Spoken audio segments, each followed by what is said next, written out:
Okay, here's the WWE part of my year in wrestling, looking back kind of thing. That music's too loud. Yeah, tried doing this video yesterday and I did it and pretty much said like most of what I wanted to say, but it was just so scrambled that I just thought, fuck it, like I'll try it again tomorrow. So here I am trying it again. And yeah, well, I think it's safe to say that in the year 2008, WWE definitely like picked themselves up a bit and improved themselves from following the year 2007, because there was some diabolical stuff in that year. And I myself, as a like fan of wrestling, just felt like WWE was going a bit down the shitter that year, to be honest. But like this year, there's been a good amount of surprises. There's been like some emergence of young talent and some shit hot matches and feuds within the WWE, and I think that's a very good thing. And like they need to like carry on with like good feuds and good builds and storylines and matches and surprises or whatever in 2009, but like be consistent with it, and like don't be like surprise overkill where like if something's like not that exciting it becomes exciting, if you know what I mean. Because like too many surprises or the excitement like will just become diabolical and shit. It'll be like a clusterfuck basically. I mean, I don't know, I see that kind of happened in the Attitude Era a bit, in my opinion, and also like in parts of WCW, right, late WCW, that also happened.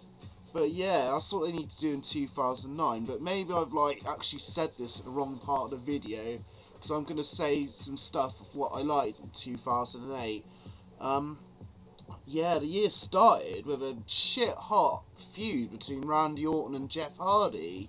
And like this was like the thing that actually made me believe Jeff Hardy was a legitimate title contender and could one day hold that belt and be believable with it. And lo and behold, like the end of the year, it happens. He beats Triple H and Edge in that triple threat match, and that was an awesome match and like just a great surprise for the end of the year, because you never would have saw it coming, you know. And like on the Royal Rumble, like John Cena returns. No one knew what that was gonna happen. Everyone thought Triple H had it in the bag, and it was gonna be like Triple H and Orton or something at WrestleMania. But yeah, Cena came back and won, and that was quite a good surprise. No Way Out was a like really great pay-per-view, I thought. It had like 2 Elimination Chamber matches. That's what's memorable for it, really. And like it's just a pretty good card in my opinion. And like Jeff Hardy's performance in that like was another like real enhancer boost for him.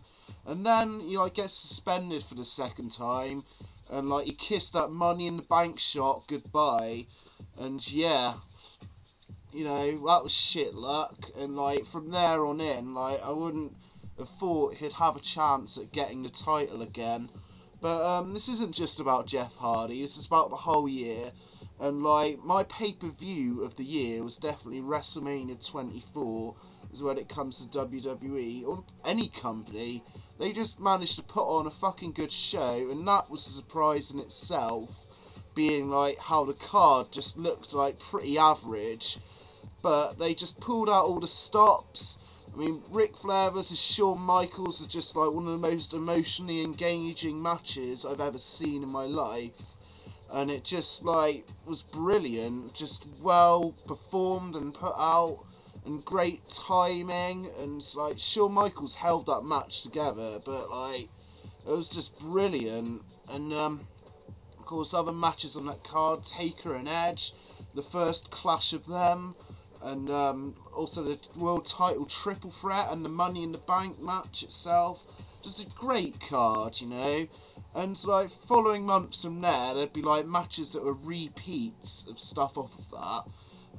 And it was all good, but like, you know, it felt a bit like stagnant and stuff. Like, even though the match quality was still good, the pay-per-view quality this year for WWE has probably been the best it's been in like quite a fucking while, to be honest. I mean, I haven't like really paid full attention to the WWE this decade or wrestling at all, but I do know for a fact that like pay-per-view after pay-per-view, like there wasn't like anything that I could well and truly say was diabolically sucky or shitty. I mean, the Survivor Series and Unforgiven probably come close to that, but even then there's like something on them you could enjoy. And yeah, like then it, like, there's the feuds of Chris Jericho and Shawn Michaels. That was immense, and it had the emergence of Chris Jericho as a like serious heel character, a good tweak on his character, I thought, and he's put in some great performances this year. And HBK and Shawn had a great, HBK and Y2J had great matches, especially the ladder match and the unsanctioned match. I liked them very much. There's emergence of new talent, Evan Bourne, like really catching the eye, you know.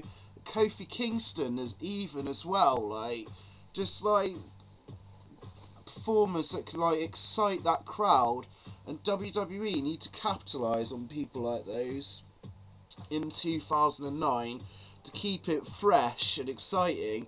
Even stuff like Ted DiBiase coming in and like getting that tag team with like Cody Rhodes. You thought like the tag team division, like something would have happened with their like title reign, but it just didn't, you know, it didn't come into fruition, and like that's a shame. I think they need to capitalise on something like this. I'm intrigued to see what happens when Ted DiBiase comes back. I mean, the obvious route would be if join that legacy stable with Randy Orton, but I'd quite like to see him like use something from his own roots, like as the $1 Million Man's kind of son, like the second coming. But that's just me, you know, because I was a mark for the $1 Million Man, like back when I was young and stuff. Oh yeah, oh, CM Punk winning the world title, that was a great moment, but it came too soon for him, and his reign was booked like shit.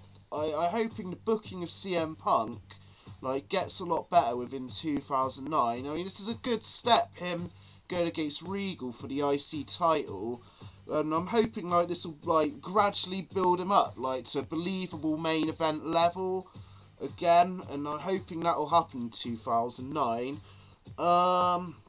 Let's see what else is there. I'd quite like to see Edge break off from like Vicky Guerrero and all that, and just like go into business of himself, really. I mean, I think Edge is like probably one of the greatest performers like there or within wrestling, but like I just think he needs that new kind of tweak into his character to like not like to keep him from getting stale and stagnant. And Triple H, his title reign was so fucking boring, it's unbelievable. Like Triple H needs to do something like drastically else, like. And you can tell, like, the crowds are more into John Cena and Jeff Hardy these days than they are to Triple H. Granted, Cena gets booed and that, but he's still, like, pretty much the most over person there. And, yeah, Triple H hardly gets that much of a reaction anymore. That's what I find. But, yeah, 2008, like, a big improvement this year for WWE. Had some good matches, some good feuds, some good moments.